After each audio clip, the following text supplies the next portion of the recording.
कि UGC notification on the minimum standards and procedure for award of MPhil PhD degrees regulation 2016. The next paragraph says, sir, that Jawaharlal Nehru University correctly is an autonomous institution with its own act of the parliament, etc. Now the fact remains that the UGC notification, which is being implemented on the university, has drastically reduced the intake of students for programs of higher education. Now this affects what the original question was related to. This affects to a large extent people coming from the marginalized and the downtrodden sections of society, for which JNU had made special provisions to attract them, not only in terms of social backwardness, but in terms of regional backwardness. You had categories where the first generation learner was given a certain degree of weightage. Now all that will vanish if these regulations are imposed. Now, is that not an encouragement of the autonomy? How are you today? How is the UGC today saying that this university cannot take more than so many students? Thank you. And sir, एक तो UGC ने ये नहीं कहा कि कितने students को लो. UGC notification of 1 minute मुझे उत्तर देने दो. 2016 has said that the professor can guide 8 students, associate professor can guide 6 students, and assistant professor can guide 4 students. World over, this is exactly half the number which, and everybody, Rajesh Gowda is here, all are there. So it is very less number, which it is because it is personal. लेकिन JNU में क्या हुआ है, एक मैं नाम नहीं पढ़ता प्राध्यापकों के, एक प्राध्यापक रिटायर हुआ है और 44 स्टूडेंट्स को गाइड कर रहा है. अब पीएचडी कोई क्लासरूम थोड़ी होती है.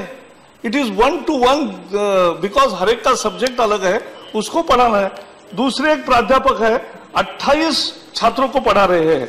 मैं बाद में इतना ही कहूंगा कि 8 की कैप है और ये मैंने नहीं लगाई, हमारी सरकार ने नहीं लगाई, 2009 में यूपीए सरकार ने लगाई जब आप समर्थन कर रहे थे. तो 2009 में लगाया ये कैप, हमने कोई उसमें चेंज नहीं किया.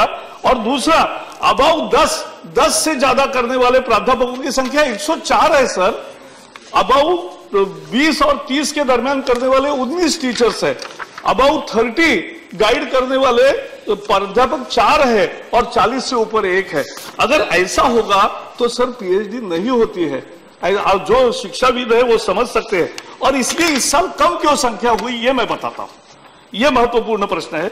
ऐसे है अनेक सेंटर में, एक सेंटर में या डिपार्टमेंट समझो जिसमें 2 प्राध्यापक है, 4 एसोसिएट प्रोफेसर है, 5 असिस्टेंट प्रोफेसर है, तो उनको मिलकर कितने छात्रों का पीएचडी करने का ये यूनिट है, ये एक संख्या तय होती है.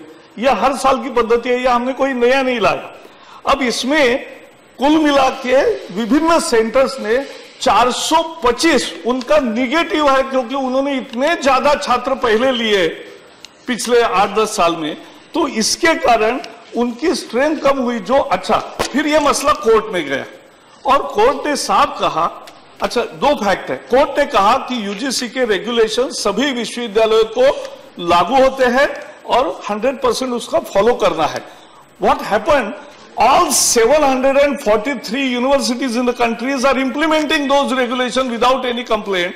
It is only one university which is not following the rules. That is why court has. Please. आपके प्रधानमंत्री ने मीरठ के भाषण में कहा कि पाकिस्तान की धरती पर हमने सर्जिकल स्ट्राइक किया. मतलब वो पीओके नहीं रहा, भारत ने अपना अधिकार भूल लिया. इसका प्रश्न का जवाब निशिकांत जी आपको देना होगा.